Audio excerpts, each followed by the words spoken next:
Avec moi ce soir, Augustin Tchamini, bonsoir. Bonsoir. Vous êtes docteur en droit international public, vous enseignez à l'université de Lyon 3 en France, vous êtes bien camerounais. Merci d'avoir accepté notre invitation.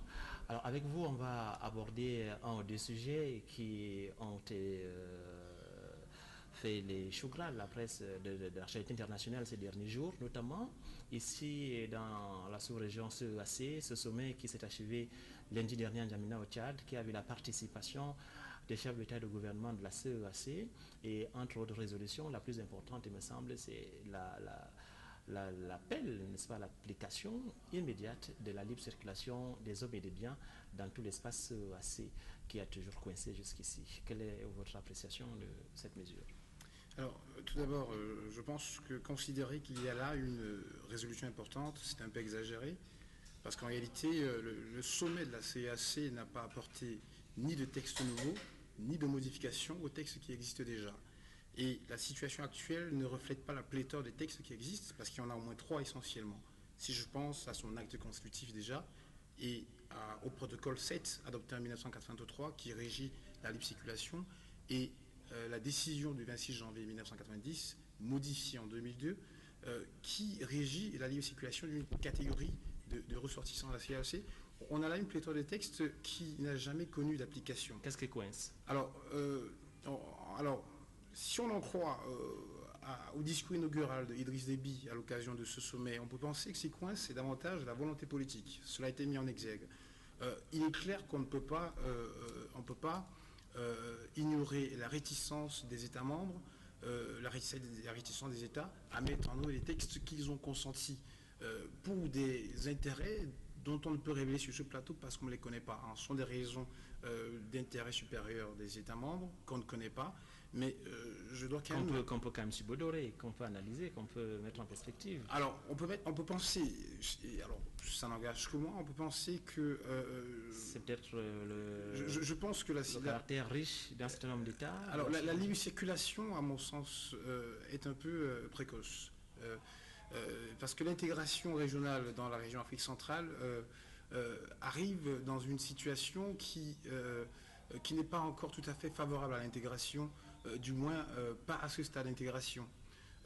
Parce que figurez-vous que la CEAC fait partie des 8 communautés économiques régionales retenues par l'Union africaine pour participer au processus de l'intégration africaine. Et ces communautés doivent aboutir à une union douanière qui doit fusionner ultérieurement pour aboutir finalement à l'intégration continentale. Bon, la CEAC, dans cette mouvance, est une région essentiellement perturbée par des conflits. Je pense notamment à la situation de la République démocratique du Congo, qui est un des grands États de la CEAC, mais qui pendant longtemps est resté dans une guerre civile. Je ne peux pas dire que le Congo-Brazzaville soit tout à fait stable, la République centrafricaine non plus. Le Gabon et la Guinée équatoriale sont un peu égoïstes. Le Cameroun n'arrive pas à jouer son rôle de leader. Donc, vous voyez, c'est tout cela mélangé qui fait qu'on n'a pas encore la situation favorable à l'intégration en Afrique centrale. Alors, c'est cette répétition de sommets et de bonnes intentions, c'est quoi ? C'est une escroquerie intellectuelle, politique, à l'endroit des populations de la communauté ? Non, escroquerie, ce serait un peu injurieux. On n'injure pas les oui, mais vous dites vous-même que ça fait... Oui, mais je pense que... Il y a une batterie de textes et de mesures de résolution. Effectivement, mais je pense qu'en fait, le sommet de 2012 est un sommet ordinaire. C'est-à-dire que, quoi qu'il faille, il faut qu'il ait lieu. Il faut qu'il ait lieu, autant pour moi. Et il faut savoir que c'est le sommet des chefs d'État. C'est un sommet, vous avez pu remarquer que sur 10 États membres, il n'y a que 5 chefs d'État qui étaient présents. Ça vient tout dire. Ça traduit le sérieux qu'on accorde à ce type de sommet. Et surtout, moi, ce qui peut être gênant, c'est davantage la fragilité de l'appel qui a été lancé par les chefs d'État présents à la mise en œuvre des mesures qui sont pour l'instant... Pas fragiles. Fragiles parce que pour que ce type de mesures ait une grande portée, il vaudrait mieux qu'il y ait au moins l'unanimité. C'est-à-dire que si vous avez 5 États membres sur 10, 5 qui parlent au nom de 10, vous me direz les autres chefs d'État, vous me direz qu'ils sont représentés, je l'avoue, mais il faut quand même savoir qu'on a une personnalisation on a une personnalisation de la représentation étatique qui est telle qu'il n'est pas sûr que même en ayant des représentants, que cela ait la répercussion qui est recherchée. Alors que le Cameroun était absent, enfin, son chef d'État. Le chef d'État n'y était pas, quoique formellement invité. Vous parlez il n'y a pas besoin de l'inviter. leadership. Il n'y a pas besoin de l'inviter. Je pense que c'est un chef, c'est un sommet pour les chefs d'État de la CEAC. Le Cameroun est membre de la CEAC. Il n'y a pas besoin d'inviter le chef d'État pour qu'il s'y retrouve. Donc, alors, je vais quand même relativiser. Il faut savoir que la situation actuelle de la libre circulation n'est pas seulement mauvaise au sein de la CEAC. En 2008, il y a eu un rapport de la Commission de l'Union africaine qui fait état d'une situation quasi similaire dans toutes les autres communautés. Alors, à peu d'exceptions. Sauf peut-être l'UEMOA. Hein. L'UEMOA, attention, n'est pas une communauté économique régionale au sens du traité d'Abuja. L'UEMOA et la CEMAC sont exclus de ce processus. Mais je dois vous dire la que... CEDEAO, voilà. Alors, la CEDEAO l'applique un peu plus que la CEAC. Voilà, mais tant bien que mal.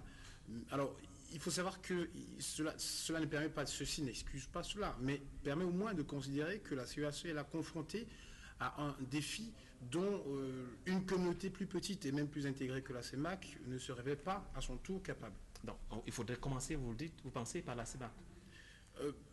Commencer par la CEMAC. Un niveau un peu inférieur, avant de prétendre c'est un très grand débat, parce que vous m'obligez un petit peu à rentrer en profondeur, mais la CEMAC, pour moi, n'a pas lieu d'être. Soit l'une, soit l'autre. CEMAC et CEAC font un peu double emploi. Il faudra bien un jour résorber la question de concurrence qu'elles se font, les deux organisations. Très bien. Augustin Chaminé, je vous aide à présent à nous intéresser à la question de la dégradation de la notation de la France par l'agence Standards & Poor's. C'est déjà quoi la dégradation d'une note? Et lorsqu'on voit le flot d'émotions que ça suscite au sein de la classe politique en France, pourquoi un tel degré de préoccupation? Alors, vous l'avez si bien signalé, c'est la dégradation de la note et non la dégradation de la France, heureusement. La note de la France. Oui, il n'y a que la note qui s'est dégradée. Alors, il faut préciser déjà ce que c'est que ces agents de notation, parce que je pense que l'écho qui est rendu à cette affaire me semble un peu exagéré. Il faut savoir que les grandes entreprises, les collectivités locales, les institutions et même les États ont besoin d'emprunter de l'argent.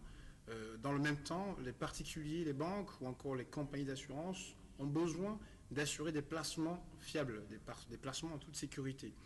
Alors, les emprunteurs vont émettre des obligations sous forme de fragments d'emprunt et destinées à des investisseurs. Alors, chaque obligation correspond à un capital remboursable et dont les intérêts sont payables annuellement. Alors, pour assurer la confiance des opérations d'achat de la part des investisseurs, il faut que les investisseurs soient sûrs des opérations. Alors, les agences de notation vont procéder à des évaluations. Alors, ces évaluations s'intéressent au risque ou du non-risque du remboursement du capital ou alors du paiement des intérêts. Autrement dit, la capacité du pays tout à faire fait. Face à ces engagements. Tout à fait. Donc, suivant le risque, effectivement, de défaut ou de faillite de l'État concerné. Vous voyez ? Donc, alors, du coup, l'enjeu de la notation, c'est quoi? L'enjeu, c'est que plus la note est mauvaise, l'émetteur des obligations doit emprunter à des taux beaucoup plus chers, doit payer plus cher pour emprunter, et les taux d'intérêt qui lui seront appliqués seront les plus élevés en sorte de susciter l'acceptation des investisseurs malgré le risque révélé par la notation. Voilà. Donc il faut donc s'en tenir à cela en parlant de l'enjeu. Alors percevoir un enjeu différent serait donner à ces agences de notation un pouvoir dont elles ne disposent pas. Qui manifestement est pourtant réel. On a vu autant aux États-Unis qu'en France aujourd'hui, j'allais dire le tollé que ces notations suscitent dans les classes politiques de ces pays-là. Tout le monde semble avoir un peu peur. Aujourd'hui, l'Allemagne, j'ai suivi aussi la Grande-Bretagne, redoute un peu pour leur économie. Est-ce que ces agences-là comment elles travaillent, comment elles sont structurées, qui recrutent-elles, qui sont-elles finalement? Alors, plusieurs questions me sont posées, mais je vais d'abord commencer par alors les agences, assez rapidement, il y en a une pléthore. C'est des institutions privées, publiques? Tout à fait, ces institutions qui sont privées. Mais il y en a une pléthore, mais seules 3 d'entre elles couvrent plus de 90% du marché financier. Donc, elles sont toutes américaines à à peu de choses près. Donc, essentiellement les agences Standard & Poor's, c'est donc celle qui a noté la France. Et il y a aussi l'agence Moody's, ce sont des agences américaines. Il y a également l'agence Fitch qui est, à peu d'exceptions près, qui appartient à un groupe franco-britannique, mais dont le siège est à New York. Vous voyez. Alors, donc, je pense que le tollé que cela suscite en France est tout à fait était prévisible, ou du moins est tout à fait on peut comprendre. Le contexte s'y prête. Élection présidentielle. Tout à fait. Donc on rentre. Il y a un surenchérissement. Tout à fait. Donc vous voyez, donc quoi qu'il en soit, je pense que les agents de notation ne décrètent pas la situation financière d'un État. C'est une évaluation du cours des marchés financiers. Et en réalité, les investisseurs qui sont principaux destinataires de ces notations ne devraient pas se sentir surpris par une telle notation parce qu'ils étaient déjà plus ou moins au courant. Vous voyez. Donc je pense que en faire quelque chose en faire quelque chose, évidemment, ce n'est pas une bonne nouvelle, ça il faut être sûr, puisque quoi qu'il en soit, les effets sont variables. Est-ce qu'on peut penser qu'il peut y avoir l'instrumentalisation lorsqu'on voit notamment le pendant politique que ces notations prennent au point d'annoncer, de préfigurer la défaite de Nicolas Sarkozy du fait de cette notation? Je pense qu'il n'appartient pas à ces agences de dire qui va gagner les élections présidentielles. Non, c'est pas ce qu'elles disent. Mais lorsqu'on suit les commentateurs politiques, tout à fait. Hier aux États-Unis, on avait aussi dit là que ça pourrait. Tout à fait, tout à fait. Mais vous savez, les commentateurs ont libre cours de leurs commentaires. Et moi, je pense que, bon, personnellement, je vous l'ai dit déjà tantôt, je pense que la situation financière de la France dépend un petit peu de celle de l'Europe dans l'ensemble. Alors aujourd'hui, la France est touchée, il n'est pas sûr que ce soit la seule à être touchée. Et quant aux effets de cette notation, on doit aussi relativiser. Les États-Unis, avant la France, ont été mal notés, mais pour autant, les investisseurs n'ont pas perdu leur confiance aux États-Unis. Donc l'Amérique emprunte toujours à des taux qui étaient les mêmes que ceux avant la notation. Alors même si évidemment l'espoir de croissance qui existe